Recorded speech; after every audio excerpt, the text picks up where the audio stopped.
Mr. Prohartchin by Fyodor Dostoyevsky. A story. In the darkest and humblest corner of Ustinya Fyodorovna's flat lived Semyon Ivanovich Prohartchin, a well-meaning elderly man who did not drink. Since Mr. Prohartchin was of a very humble grade in the service, and received a salary strictly proportionate to his official capacity, Ustinya Fyodorovna could not get more than 5 rubles a month from him for his lodging. Some people said that she had her own reasons for accepting him as a lodger. But be that as it may, as though in despite of all his detractors, Mr. Prohartchin actually became her favorite, in an honorable and virtuous sense, of course. It must be observed that Ustinya Fyodorovna, a very respectable woman who had a special partiality for meat and coffee, and found it difficult to keep the fasts, let rooms to several other boarders who paid twice as much as Semyon Ivanovich, yet not being quiet lodgers, but on the contrary all of them, spiteful scoffers, at her feminine ways and her forlorn helplessness, stood very low in her good opinion, so that if it had not been for the rent they paid, she would not have cared to let them stay, nor indeed to see them in her flat at all. Semyon Ivanovich had become her favorite from the day when a retired, or, perhaps more correctly speaking, discharged clerk, with a weakness for strong drink, was carried to his last resting place in Volkovo. Though this gentleman had only one eye, having had the other knocked out owing, in his own words, to his valiant behavior, and only one leg, the other having been broken in the same way owing to his valor. Yet he had succeeded in winning all the kindly feeling of which Ustinya Fyodorovna was capable, and took the fullest advantage of it, and would probably have gone on for years living as her devoted satellite, and toady if he had not finally drunk himself to death in the most pitiable way. All this had happened at Pesky, where Ustinya Fyodorovna only had 3 lodgers, of whom, when she moved into a new flat and set up on a larger scale, letting to about a dozen new boarders, Mr. Prohartchin was the only one who remained. Whether Mr. Prohartchin had certain incorrigible defects, or whether his companions were, every one of them, to blame, there seemed to be misunderstandings on both sides from the first. We must observe here that all Ustinya Fyodorovna's new lodgers without exception got on together like brothers. Some of them were in the same office. Each one of them by turns lost all his money to the others at faro, preference, and bix. They all liked in a merry hour to enjoy what they called the fizzing moments of life in a crowd together. They were fond, too, at times of discussing lofty subjects, and though in the end things rarely passed off without a dispute, yet as all prejudices were banished from the whole party, the general harmony was not in the least disturbed thereby. The most remarkable among the lodgers were Mark Ivanovich, an intelligent and well-read man, then Oplavanev, then Propolovenko, also a nice and modest person. Then there was a certain Zinovy Prokofyevich, whose object in life was to get into aristocratic society. Then there was Okhanov, the copying clerk, who had in his time almost wrested the distinction of prime favorite from Semyon Ivanovich. Then another copying clerk called Sudbin, the plebeian Kanterv. There were others, too, but to all these people Semyon Ivanovich was, as it were, not one of themselves. No one wished him harm, of course, for all had from the very first done Prohartchin justice, and had decided in Mark Ivanovich's words that he, Prohartchin, was a good and harmless fellow, though by no means a man of the world, trustworthy, and not a flatterer, who had, of course, his failings, but that if he were sometimes unhappy it was due to nothing else but lack of imagination. What is more, Mr. Prohartchin, though deprived in this way of imagination, could never have made a particularly favorable impression from his figure or manners, upon which scoffers are fond of fastening.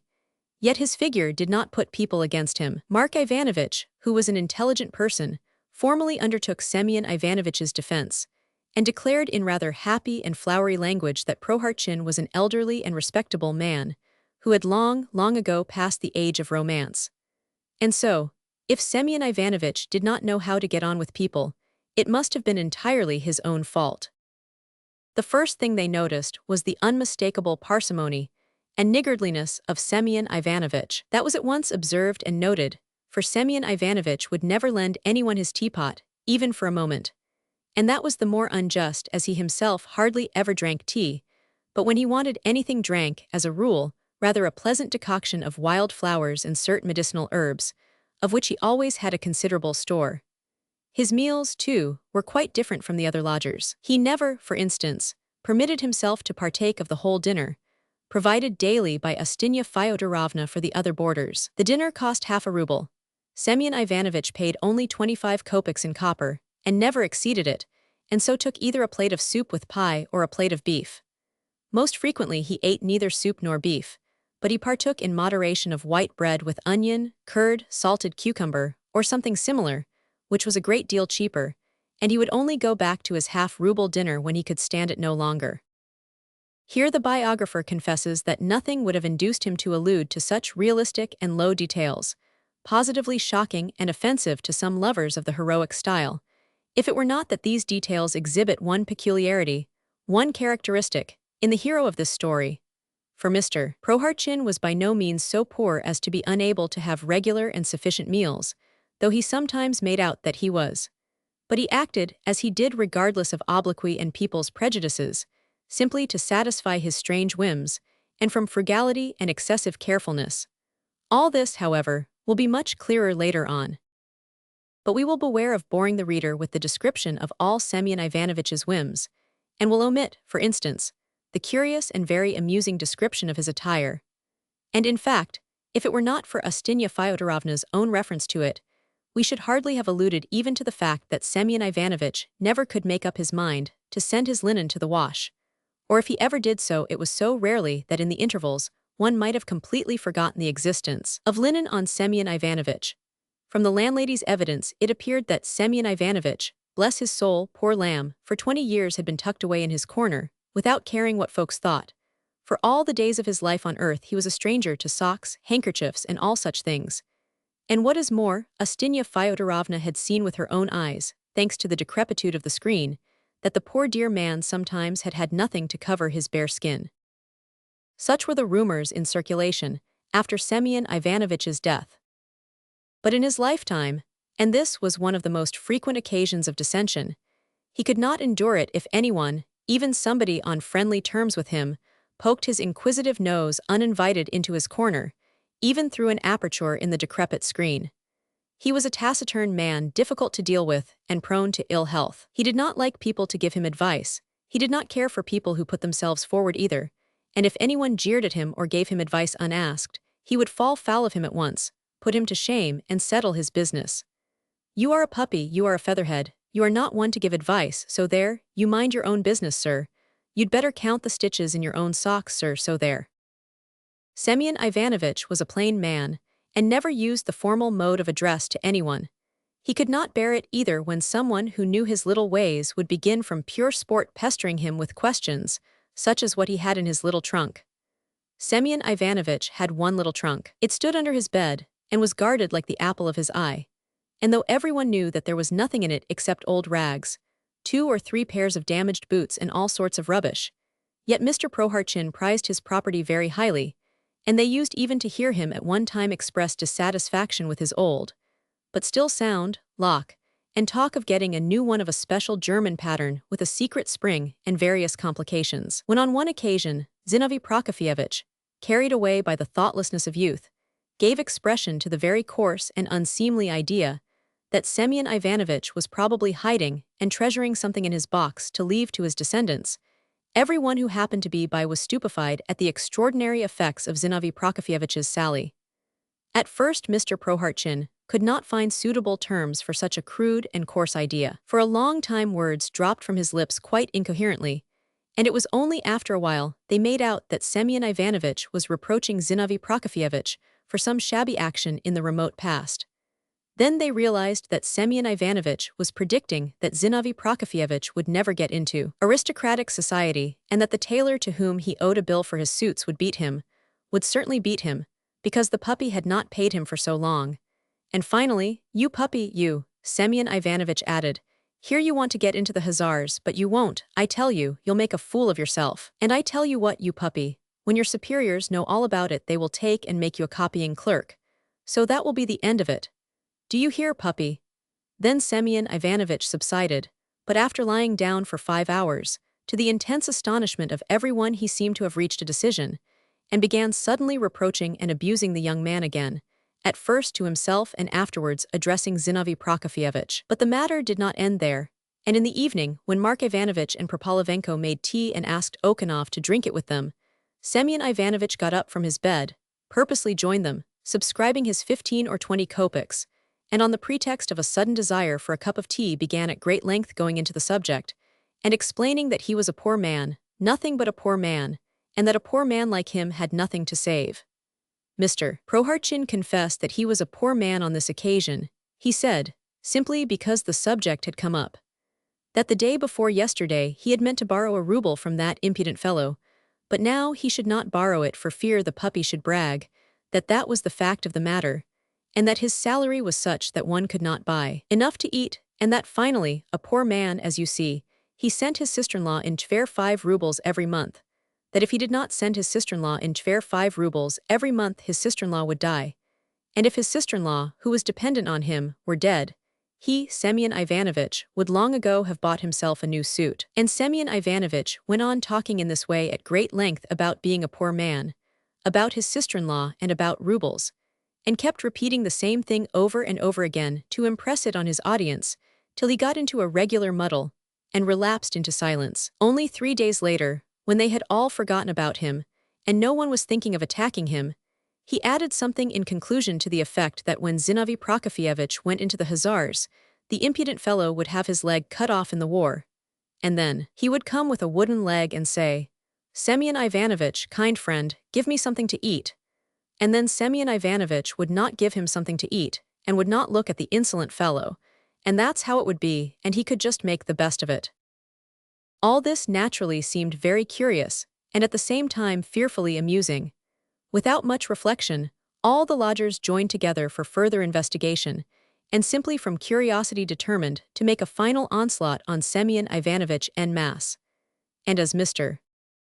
Prohartchin, too, had of late, that is, ever since he had begun living in the same flat with them, been very fond of finding out everything about them, and asking inquisitive questions, probably for private reasons of his own, relations sprang up between the opposed parties without any preparation or effort on either side, as it were by chance and of itself. To get into relations, Semyon Ivanovitch always had in reserve his peculiar, rather sly and very ingenious maneuver, of which the reader has learned something already.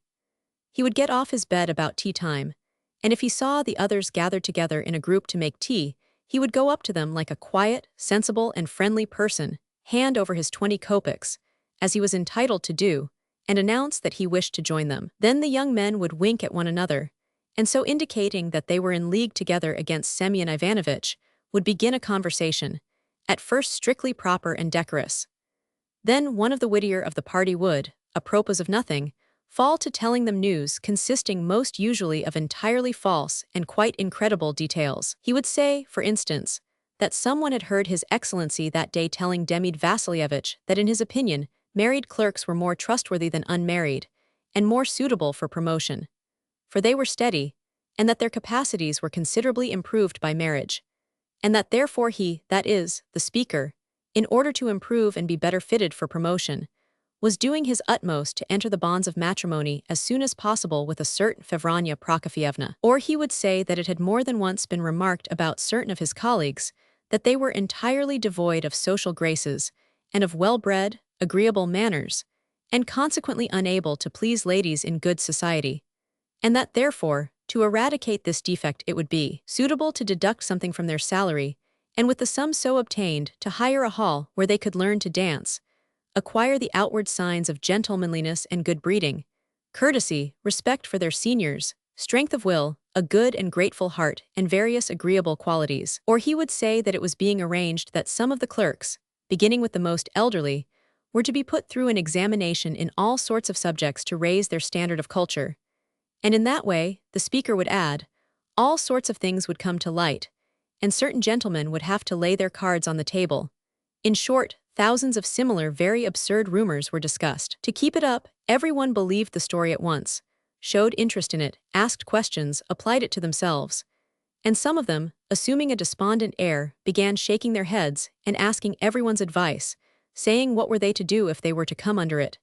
It need hardly be said that a man far less credulous and simple-hearted than Mr. Prohartchin would have been puzzled and carried away by a rumor so unanimously believed. Moreover, from all appearances, it might be safely concluded that Semyon Ivanovitch was exceedingly stupid and slow to grasp any new unusual idea, and that when he heard anything new, he had always first, as it were, to chew it over and digest it, to find out the meaning, and struggling with it in bewilderment, at last perhaps to overcome it, though even then in a quite special manner peculiar to himself alone. In this way curious and hitherto unexpected qualities began to show themselves in Semyon Ivanovitch.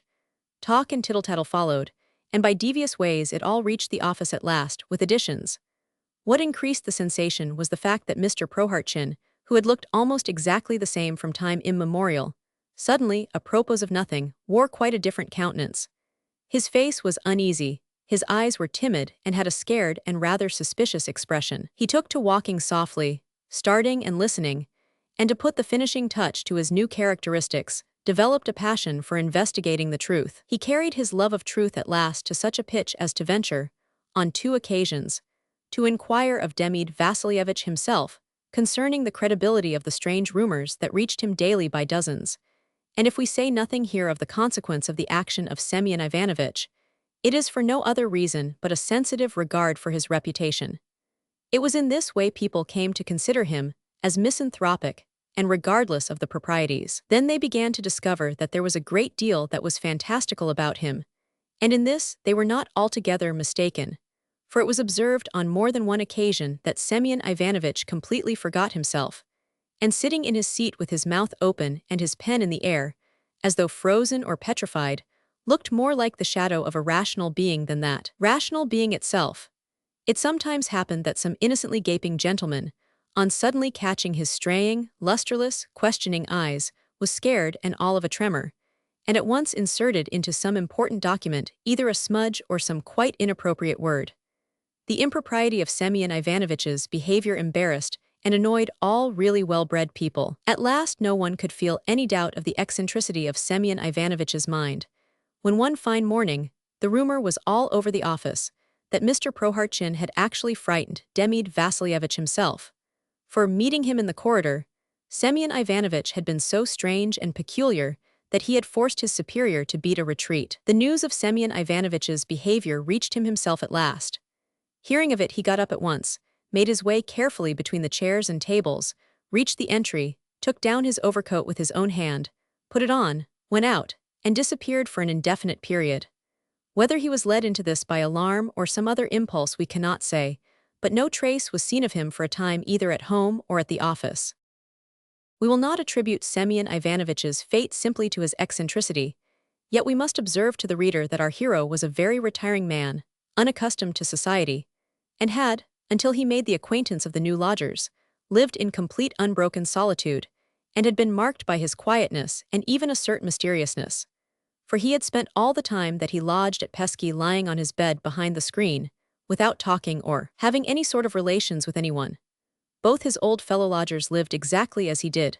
They too were, somehow, mysterious people and spent 15 years lying behind their screens.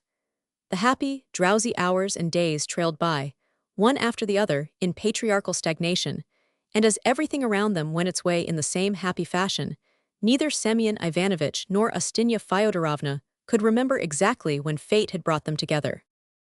It may be 10 years, it may be 20, it may be even 25 altogether, she would say at times to her new lodgers, since he settled with me, poor dear man, bless his heart. And so it was very natural that the hero of our story, being so unaccustomed to society, was disagreeably surprised when a year before he, a respectable and modest man, had found himself suddenly in the midst of a noisy and boisterous crew, consisting of a dozen young fellows, his colleagues at the office, and his new housemates. The disappearance of Semyon Ivanovitch made no little stir in the lodgings. One thing was that he was the favorite. Another, that his passport, which had been in the landlady's keeping, appeared to have been accidentally mislaid. Ustinya Fyodorovna raised a howl, as was her invariable habit on all critical occasions. She spent 2 days in abusing and upbraiding the lodgers. She wailed that they had chased away her lodger like a chicken, and all those spiteful scoffers had been the ruin of him. And on the 3rd day she sent them all out to hunt for the fugitive, and at all costs to bring him back, dead or alive. Towards evening Sudbin first came back with the news that traces had been discovered, that he had himself seen the runaway in Tolkachi Market and other places, had followed and stood close to him, but had not dared to speak to him. He had been near him in a crowd watching a house on fire in Crooked Lane. Half an hour later Okhanov and Kanterev came in and confirmed Sudbin's story, word for word. They, too, had stood near, had followed him quite close, had stood not more than 10 paces from him, but they also had not ventured to speak to him, but both observed that Semyon Ivanovitch was walking with a drunken cadger. The other lodgers were all back and together at last, and after listening attentively, they made up their minds that Prohartchin could not be far off and would not be long in returning, but they said that they had all known beforehand that he was about with a drunken cadger. This drunken cadger was a thoroughly bad lot, insolent and cringing, and it seemed evident that he had got round Semyon Ivanovitch in some way. He had turned up just a week before Semyon Ivanovitch's disappearance in company with Remnev, had spent a little time in the flat telling them that he had suffered in the cause of justice, that he had formerly been in the service in the provinces, that an inspector had come down on them, that he and his associates had somehow suffered in a good cause, that he had come to Petersburg and fallen at the feet of Porfiry Grigorievich, that he had been got, by interest, in department, but through the cruel persecution of fate he had been discharged from there too, and that afterwards through reorganization the office itself had ceased to exist, and that he had not been included in the new revised staff of clerks owing as much to direct incapacity for official work as to capacity for something else quite irrelevant, all this mixed up with his passion for justice, and of course the trickery of his enemies. After finishing his story, in the course of which Mr. Zimuvikin more than once kissed his sullen and unshaven friend Remnev, he bowed down to all in the room in turn, not forgetting Avditia the servant, called them all his benefactors, and explained that he was an undeserving, troublesome, mean, insolent and stupid man, and that good people must not be hard on his pitiful plight and simplicity. After begging for their kind protection, Mr. Zimuvikin showed his livelier side, grew very cheerful, kissed Ustinya Fyodorovna's hands, in spite of her modest protests that her hand was coarse and not like a lady's, and towards evening promised to show the company his talent in a remarkable character dance. But next day, his visit ended in a lamentable denouement, either because there had been too much character in the character dance, or because he had, in Ustinya Fyodorovna's own words, somehow insulted her and treated her as no lady, though she was on friendly terms with Yaroslav Ilyich himself, and if she liked might long ago have been an officer's wife. Zimuvikin had to steer for home next day. He went away, came back again, was again turned out with ignominy, then wormed his way into Semyon Ivanovitch's good graces, robbed him incidentally of his new breeches, and now it appeared he had led Semyon Ivanovitch astray. As soon as the landlady knew that Semyon Ivanovitch was alive and well, and that there was no need to hunt for his passport, she promptly left off grieving and was pacified. Meanwhile, some of the lodgers determined to give the runaway a triumphal reception. They broke the bolt and moved away the screen from Mr. Prohartchin's bed, rumpled up the bed a little, took the famous box, put it at the foot of the bed, and on the bed laid the sister-in-law, that is, a dummy made up of an old kerchief, a cap and a mantle of the landlady's, such an exact counterfeit of a sister-in-law that it might have been mistaken for one. Having finished their work, they waited for Semyon Ivanovitch to return, meaning to tell him that his sister-in-law had arrived from the country and was there behind his screen, poor thing. But they waited and waited. Already, while they waited, Mark Ivanovitch had staked and lost half a month's salary to Propolovenko and Kanterv. Already Okhanov's nose had grown red and swollen playing flips on the nose, and 3 cards.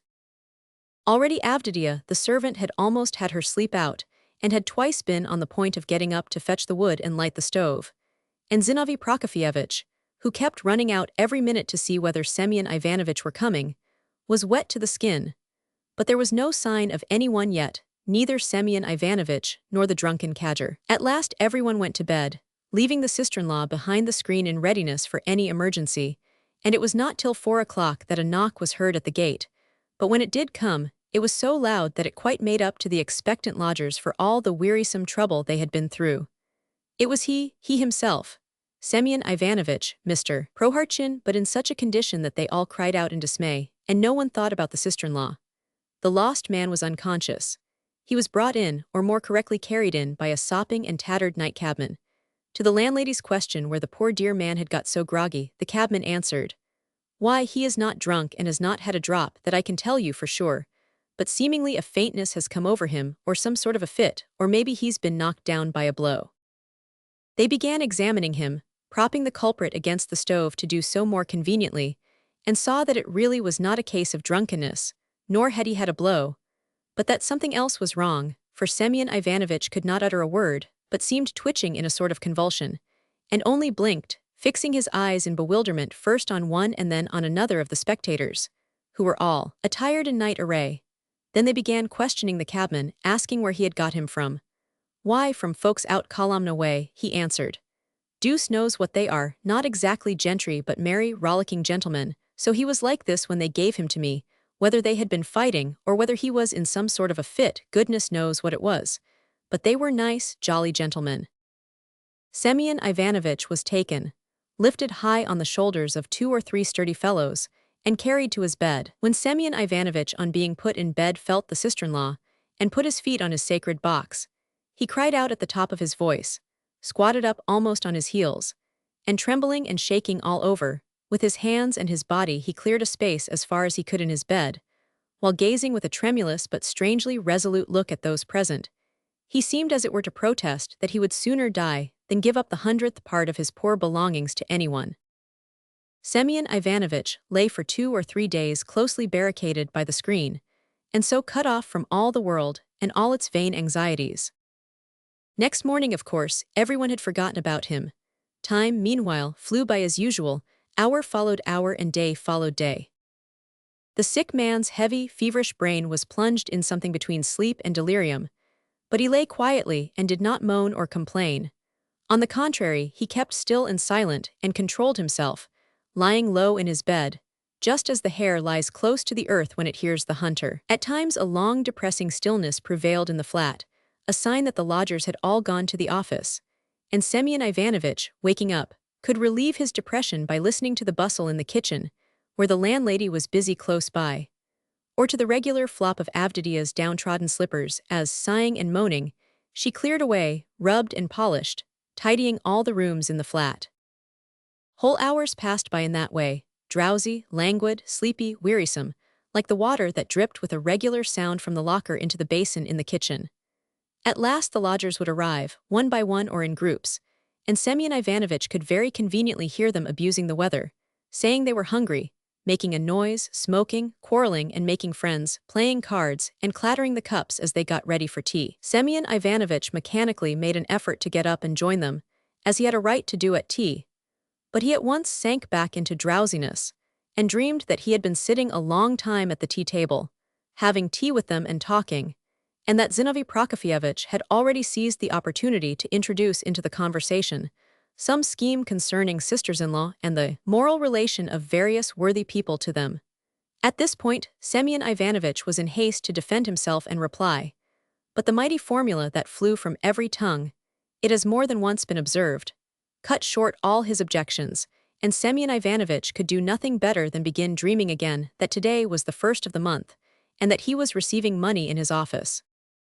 Undoing the paper rounded on the stairs, he looked about him quickly, and made haste as fast as he could to subtract half of the lawful wages he had received and conceal it in his boot. Then on the spot, on the stairs, quite regardless of the fact that he was in bed and asleep, he made up his mind when he reached home to give his landlady what was due for board and lodging, then to buy certain necessities, and to show anyone it might concern, as it were casually and unintentionally, that some of his salary had been deducted, that now he had nothing left to send his sister-in-law, then to speak with commiseration of his sister-in-law, to say a great deal about her the next day and the day after, and 10 days later to say something casually again about her poverty, that his companions might not forget. Making this determination, he observed that Andrei Efimovitch, that everlastingly silent, bald little man who sat in the office 3 rooms from where Semyon Ivanovitch sat, and hadn't said a word to him for 20 years, was standing on the stairs, that he, too, was counting his silver rubles, and shaking his head, he said to him, "Money. If there's no money there will be no porridge," he added grimly as he went down the stairs, and just at the door he ended, "And I have 7 children, sir."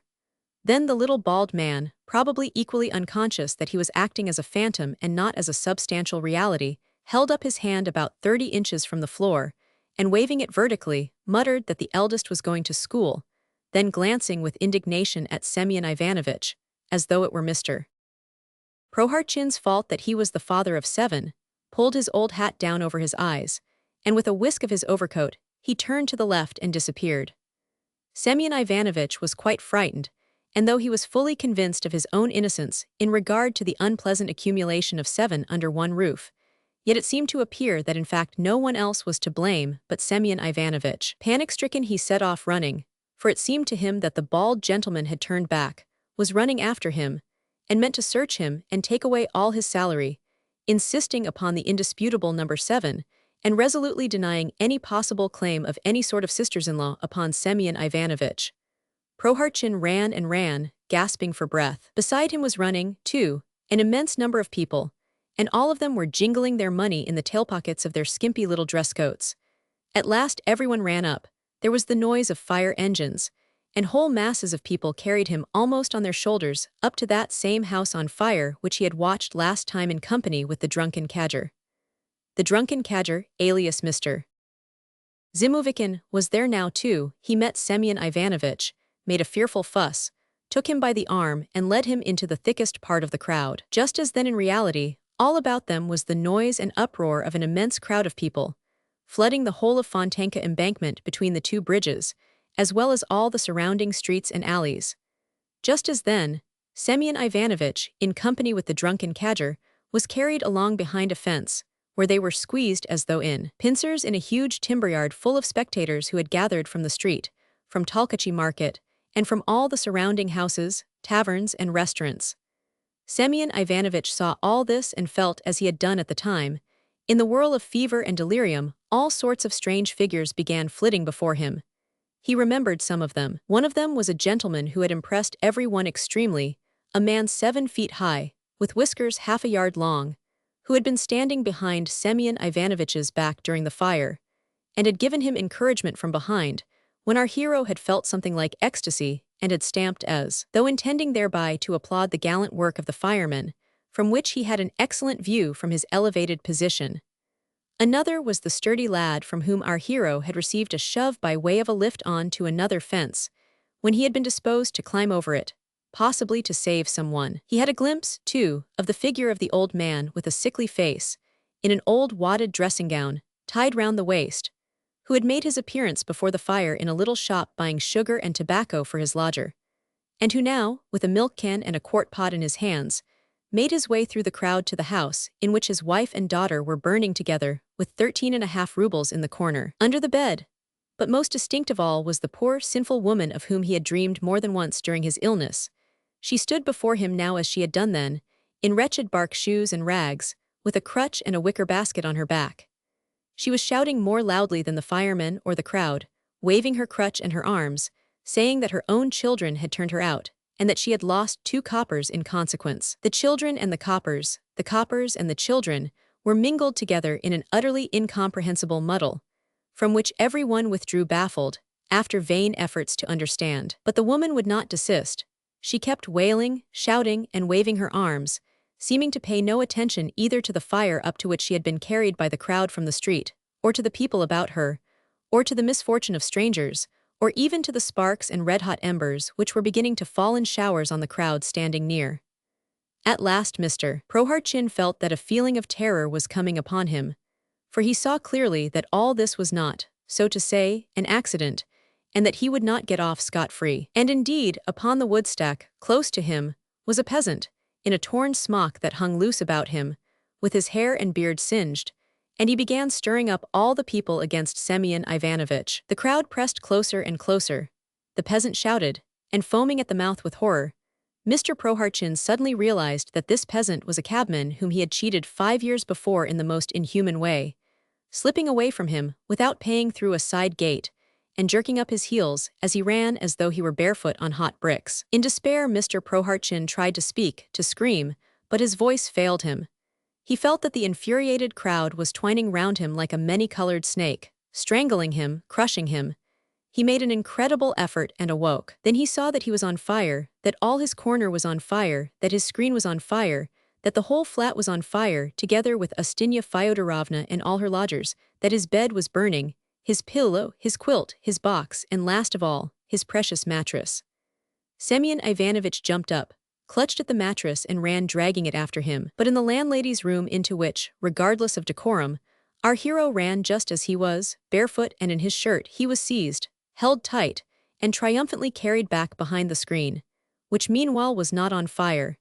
It seemed that it was rather Semyon Ivanovich's head that was on fire, and was put back to bed. It was just as some tattered, unshaven, ill-humored organ grinder puts away in his traveling box the punch who has been making an upset, drubbing all the other puppets, selling his soul to the devil, and who at last ends his existence, till the next performance, in the same box with the devil, the Negroes, the Pierrot, and Mademoiselle Katerina with her fortunate lover, the captain.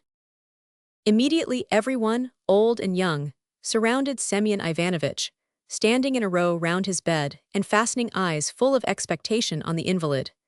Meantime he had come to himself, but from shame or some other feeling, began pulling up the quilt over him, apparently wishing to hide himself under it from the attention of his sympathetic friends. At last Mark Ivanovich was the first to break silence, and as a sensible man he began saying in a very friendly way that Semyon Ivanovich must keep calm, that it was too bad and a shame to be ill, that only little children behaved like that he must get well and go to the office. Mark Ivanovich ended by a little joke, saying that no regular salary had yet been fixed for invalids, and as he knew for a fact that their grade would be very low in the service, to his thinking anyway, their calling or condition did not promise great and substantial advantages. In fact, it was evident that they were all taking genuine interest in Semyon Ivanovich's fate and were very sympathetic. But with incomprehensible rudeness, Semyon Ivanovich persisted in lying in bed in silence, and obstinately pulling the quilt higher and higher over his head. Mark Ivanovich, however, would not be gainsaid, and restraining his feelings, said something very honeyed to Semyon Ivanovich again, knowing that that was how he ought to treat a sick man. But Semyon Ivanovich would not feel this. On the contrary, he muttered something between his teeth with the most distrustful air, and suddenly began glancing askance from right to left in a hostile way, as though he would have reduced his sympathetic friends to ashes with his eyes. It was no use letting it stop there. Mark Ivanovich lost patience, and seeing that the man was offended and completely exasperated, and had simply made up his mind to be obstinate, told him straight out, without any softening suavity, that it was time to get up, that it was no use lying there, that shouting day and night about houses on fire, sisters-in-law, drunken cadgers, locks, boxes and goodness knows what, was all stupid, improper and degrading. For if Semyon Ivanovich did not want to sleep himself he should not hinder other people, and please would he bear it in mind. This speech produced its effects, for Semyon Ivanovich, turning promptly to the orator, articulated firmly, though in a hoarse voice, "You hold your tongue, puppy, you idle speaker, you foul-mouthed man. Do you hear, young dandy?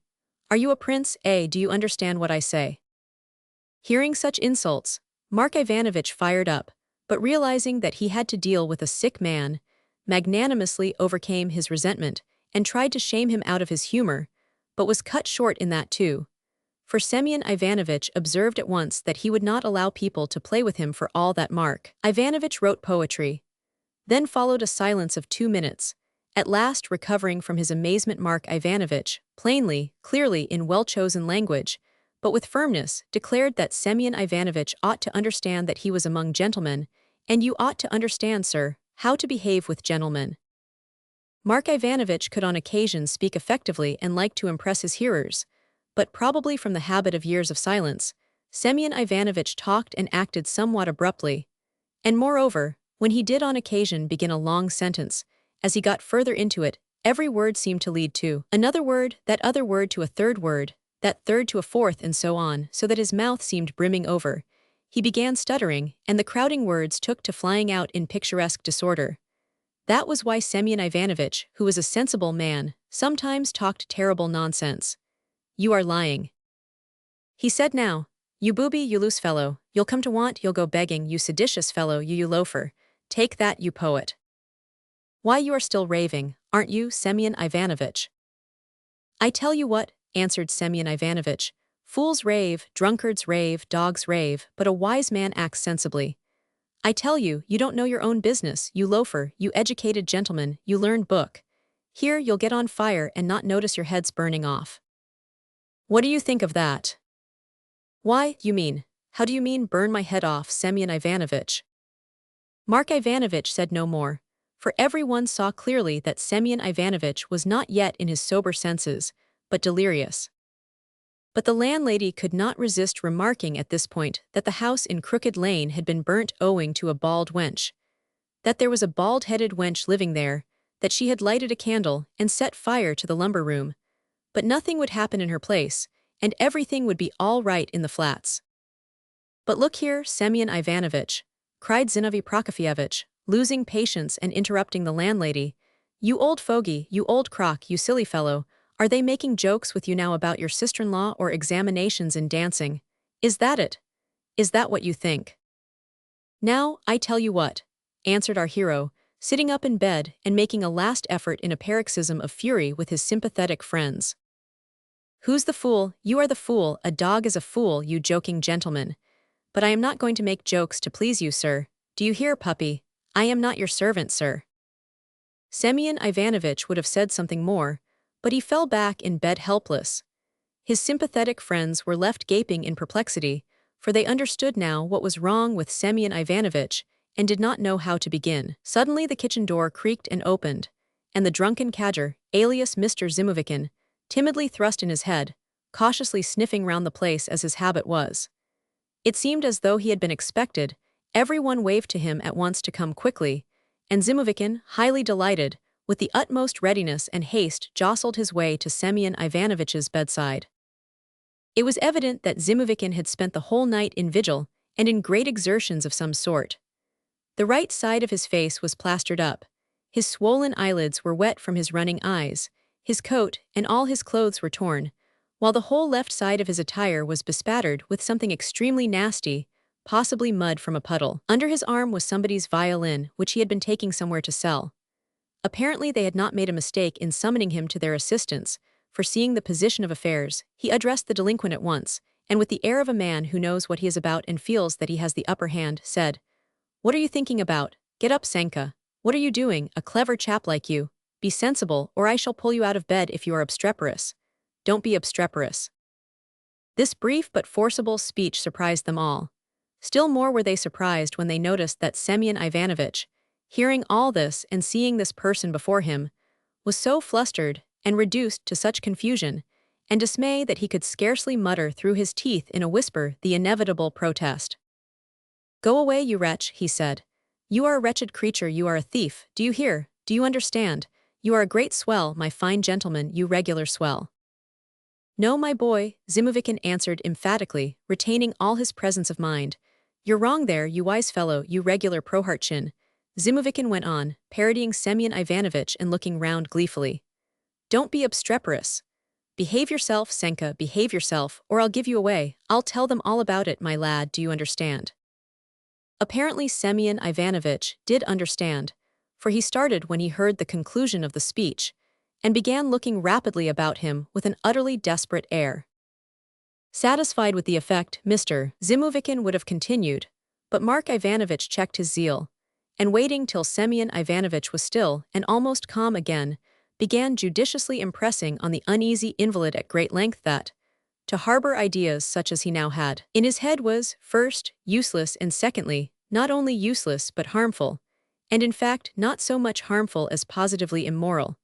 And the cause of it all was that Semyon Ivanovitch was not only a bad example, but led them all into temptation.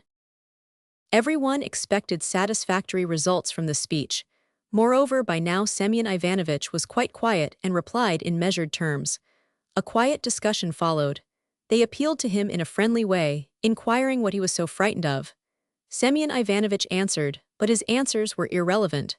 They answered him, he answered them. There were one or two more observations on both sides, and then everyone rushed into discussion, for suddenly such a strange and amazing subject cropped up, that they did not know how to express themselves. The argument at last led to impatience. Impatience led to shouting, and shouting even to tears, and Mark Ivanovitch went away at last foaming at the mouth, and declaring that he had never known such a blockhead. Oplavanov spat in disgust, Okhanov was frightened, Zinovy Prokofyevitch became tearful, while Ustinya Fyodorovna positively howled, wailing that her lodger was leaving them and had gone off his head, that he would die, poor dear man, without a passport and without telling anyone, while she was a lone, lorn woman, and that she would be dragged from pillar to post. In fact, they all saw clearly at last that the seed they had sown had yielded 100-fold, that the soil had been too productive, and that in their company, Semyon Ivanovitch had succeeded in overstraining his wits completely and in the most irrevocable manner. Everyone subsided into silence, for though they saw that Semyon Ivanovitch was frightened, the sympathetic friends were frightened too. "What?" cried Mark Ivanovitch. "But what are you afraid of? What have you gone off your head about? Who's thinking about you, my good sir? Have you the right to be afraid? Who are you? What are you?" "Nothing, sir, a round knot, sir, that is what you are. What are you making a fuss about? A woman has been run over in the street, so are you going to be run over?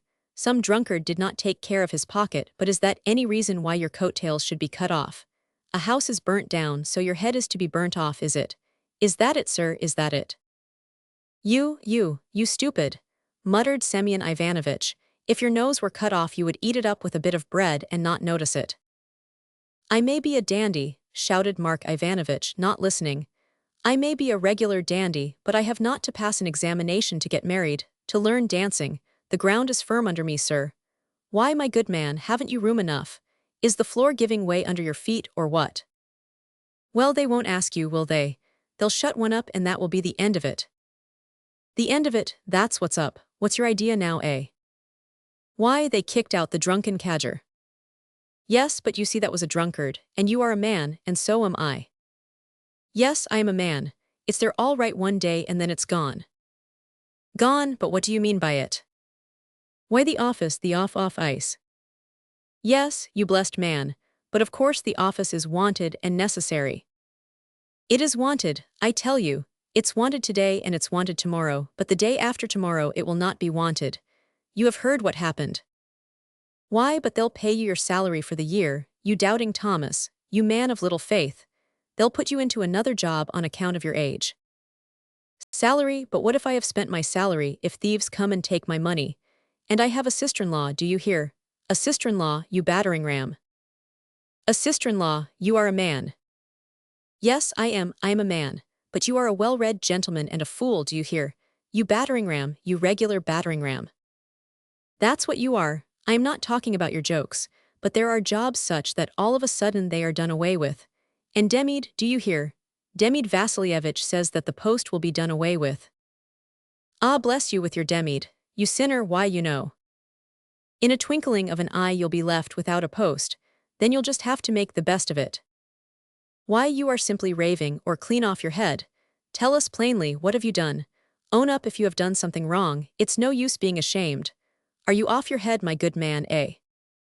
"He's off his head. He's gone off his head." They all cried, and wrung their hands in despair, while the landlady threw both her arms round Mark Ivanovitch for fear he should tear Semyon Ivanovitch to pieces. You heathenish soul, you wise man," Zimovkin besought him. "Senka, you are not a man to take offense, you are a polite, prepossessing man, you are simple, you are good. Do you hear? It all comes from your goodness. Here I am a ruffian and a fool, I am a beggar. But good people haven't abandoned me, no fear, you see they treat me with respect, I thank them and the landlady. Here you see, I bow down to the ground to them. Here see, I am paying what is due to you, landlady." At this point Zimovkin swung off with pedantic dignity a low bow right down to the ground. After that Semyon Ivanovitch would have gone on talking. But this time they would not let him. They all intervened, began entreating him, assuring him, comforting him, and succeeded in making Semyon Ivanovitch thoroughly ashamed of himself. And at last, in a faint voice, he asked leave to explain himself. "Very well then," he said, "I am prepossessing, I am quiet, I am good, faithful and devoted, to the last drop of my blood you know. Do you hear, you puppy, you swell? Granted the job is going on, but you see I am poor. And what if they take it? Do you hear, you swell? Hold your tongue and try to understand. They'll take it and that's all about it. It's going on, brother, and then not going on. Do you understand? And I shall go begging my bread, do you hear?" "Senka," Zimovkin bawled frantically, drowning the general hubbub with his voice. "You are seditious, I'll inform against you. What are you saying? Who are you? Are you a rebel, you sheep's head? A rowdy, stupid man they would turn off without a character. But what are you?" "Well, that's just it." "What?" "Well, there it is." "How do you mean?" "Why, I am free, he's free, and here one lies and thinks." "What?" "What if they say I'm seditious?" "CDTUs, Sanka, you seditious." "Stay," cried Mr. Prohartchin, waving his hand and interrupting the rising uproar. "That's not what I mean. Try to understand, only try to understand, you sheep. I am law-abiding. I am law-abiding today, I am law-abiding tomorrow, and then all of a sudden they kick me out and call me seditious." "What are you saying?" Mark Ivanovich thundered at last, jumping up from the chair on which he had sat down to rest, running up to the bed and in a frenzy shaking with vexation and fury. "What do you mean, you sheep? You've nothing to call your own. Why are you the only person in the world? Was the world made for you, do you suppose? Are you a Napoleon? What are you? Who are you? Are you a Napoleon, eh? Tell me, are you a Napoleon?" But Mr. Prohartchin did not answer this question. Not because he was overcome with shame at being a Napoleon, and was afraid of taking upon himself such a responsibility. No, he was incapable of disputing further, or saying anything. His illness had reached a crisis. Tiny teardrops gushed suddenly from his glittering, feverish, gray eyes. He hid his burning head in his bony hands that were wasted by illness, sat up in bed, and sobbing, began to say that he was quite poor, that he was a simple, unlucky man, that he was foolish and unlearned. He begged kind folks to forgive him, to take care of him, to protect him, to give him food and drink, not to leave him in want. And goodness knows what else Semyon Ivanovich said. As he uttered this appeal, he looked about him in wild terror, as though he were expecting the ceiling to fall or the floor to give way. Everyone felt his heart soften and move to pity as he looked at the poor fellow. The landlady, sobbing and wailing like a peasant woman at her forlorn condition, laid the invalid back in bed with her own hands. Mark Ivanovich, seeing the uselessness of touching upon the memory of Napoleon, instantly relapsed into kindliness and came to her assistance. The others, in order to do something, suggested raspberry tea, saying that it always did good at once, and that the invalid would like it very much. But Zimuvikin contradicted them all, saying there was nothing better than a good dose of chamomile or something of the sort. As for Zinovy Prokofyevich, having a good heart, he sobbed and shed tears in his remorse, for having frightened Semyon Ivanovich with all sorts of absurdities, and gathering from the invalid's last words that he was quite poor and needing assistance, he proceeded to get up a subscription for him, confining it for a time to the tenants of the flat. Everyone was sighing and moaning, everyone felt sorry and grieved, and yet all wondered how it was a man could be so completely panic-stricken. And what was he frightened about? It would have been all very well if he had had a good post, had had a wife, a lot of children. It would have been excusable if he were being hauled up before the court on some charge or other. But he was a man utterly insignificant, with nothing but a trunk and a German lock.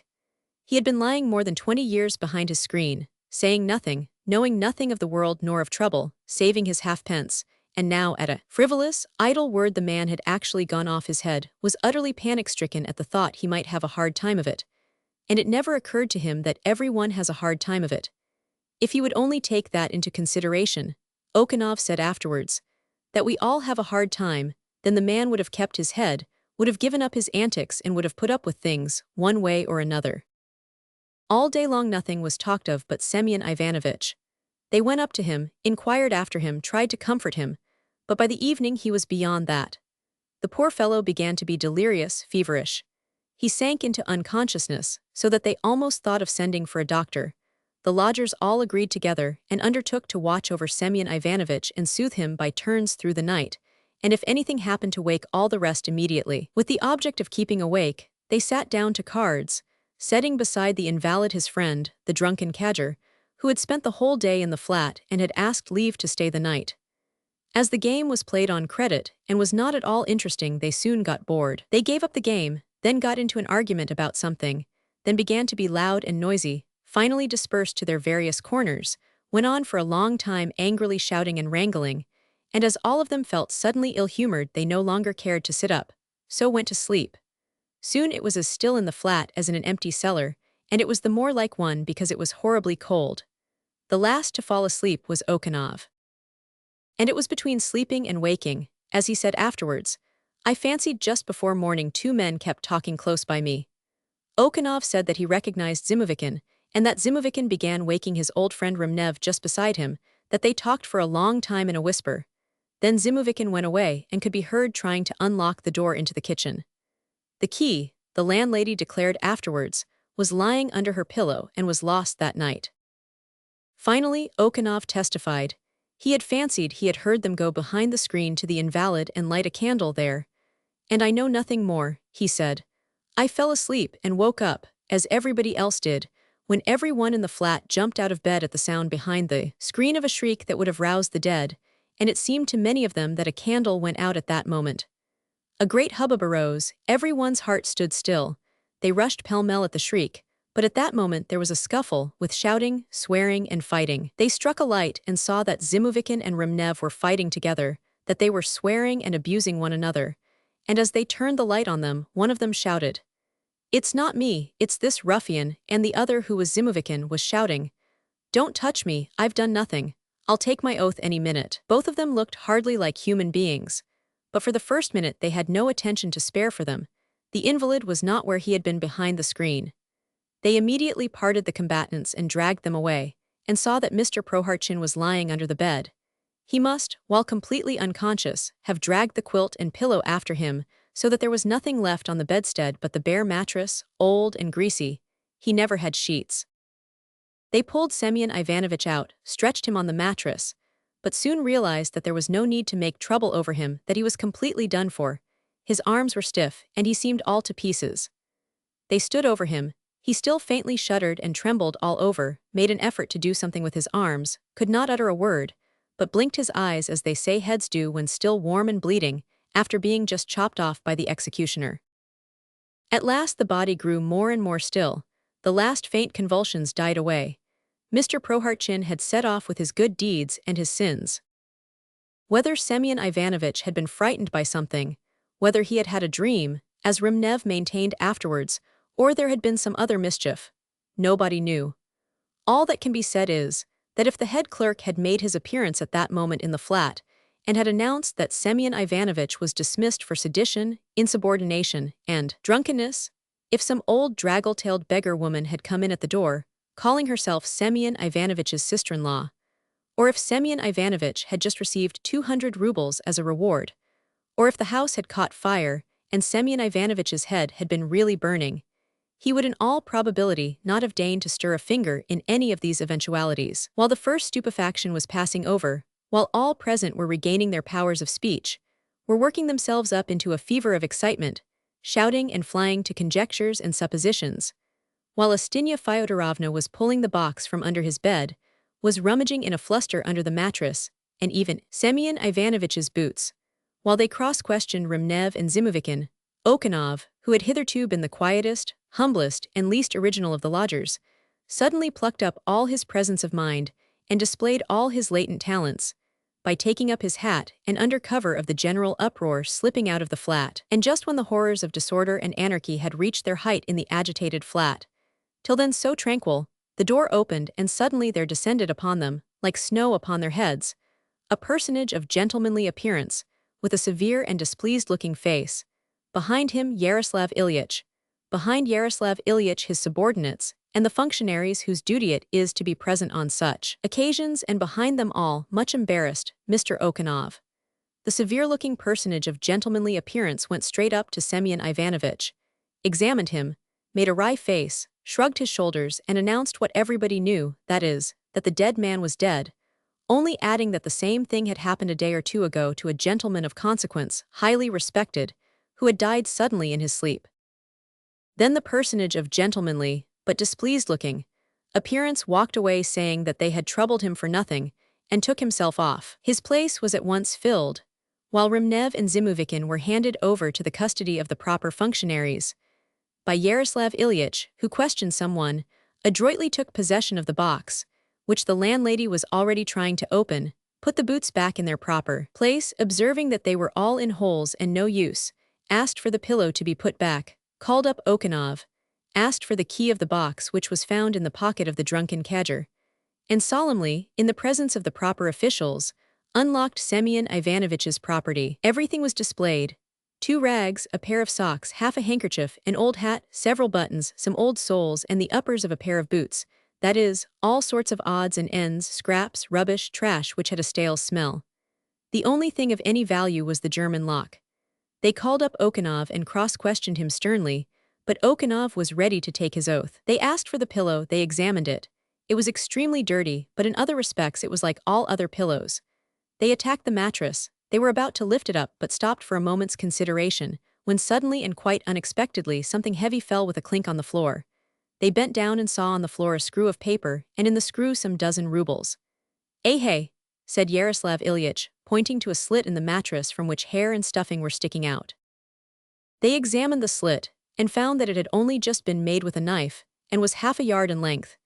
They thrust hands into the gap and pulled out a kitchen knife, probably hurriedly thrust in there after slitting the mattress, before Yaroslav Ilyich had time to pull the knife out of the slit and to say, hey.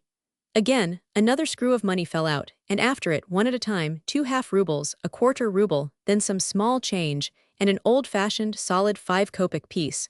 All this was seized upon. At this point it was realized that it would not be amiss to cut up the whole mattress with scissors. They asked for scissors.